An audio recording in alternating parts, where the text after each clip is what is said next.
정말 나라가 잘 되고 개인의 국민이 행복하기 위해서 너무도 중요한 말씀이 오늘 본문 말씀을 통해서 우리에게 말씀해주고 있습니다.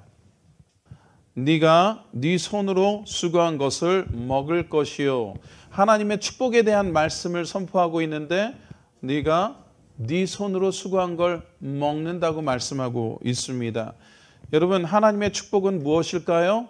하나님의 축복은 수고한 만큼 먹을 수 있는 세상에서 사는 것이 축복입니다.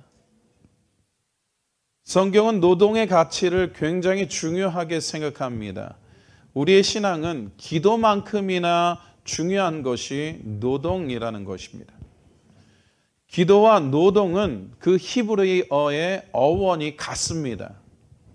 기도가 거룩한 삶의 모습인 것처럼 노동도 마찬가지입니다. 사도 바울은 데살로니가 교회에 있는 성도들을 향해서 이런 말을 한 적이 있습니다. 데살로니가 후서 3장 10절 말씀에 보면 우리가 여러분과 함께 있을 때도 여러분에게 명령하기를 누구든지 일하기 싫으면 먹지도 말라고 했습니다. 데살로니가에 교회가 세워졌으니 그 교회 공동체에 함께 먹고자 하는 그런 공동체 생활을 하면서 예수님께서 말씀하시는 그 말씀의 아름다운 공동체를 꿈꾸었습니다.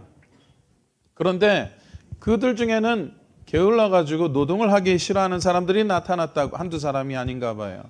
그런 사람들이 나타났다고 말하고, 이런 게으른 사람들로 인해서 교회 공동체가 건전한 공동체가 되지 못하고 있는 것을 사도 바울은 지적하고 있는 것이죠. 사도 바울은 아예 이렇게까지 말합니다. 데살로니가후서 3장 14절 말씀에 보면 누구든지 이 편지에서 우리가 한 말에 순종하지 않거든 그를 지목해 그와 어울리지 마십시오. 그리하여 그로 부끄러움을 느끼게 하십시오. 즉 일할 수 있는 건강이 있는데도 불구하고 놀고 먹으려 하는 사람들에게 부끄러움을 느끼게 하라는 겁니다. 노동과 행복이 어떻게 연결이 될까요? 여러분, 인간의 죄성은 노동 없는 행복이 얼마나 허망한 것인지를 말씀해 주고 있습니다. 그럼에도 불구하고 노동이라는 거룩한 고통이 없이 돈이 생기는 것 그 자체에는 행복이라는 감정이 깃들지 못합니다. 사랑은 그렇게 거룩한 노동을 통해서 표현되어지기 때문입니다. 요한복음 5장 17절 말씀에 보면 예수께서 그들에게 말씀하셨습니다. 내 아버지께서 지금까지 일하고 계시니 나도 일한다. 예수님, 하나님도 다 일이라는 것을 하십니다. 하나님의 창조 세계를 아름답게 하시기 위해서, 또 하나님을 믿는 백성들을 아름답게 하시기 위해서, 그리고 모든 우주 만물을 새롭게 하시기 위해서 일하고 계십니다. 가만히 계신 분이 아니에요. 하나님께서 우리를 얼마나 사랑하시는지 그 사랑에 대한 표현이 노동으로 나타나는 말씀입니다. 노동이 정말 아름다운 것은 내가 아닌 타인을 위한 섬김이며 그것은 하나님의 말씀을 실천하는 거룩한 삶의 표현이기 때문이에요.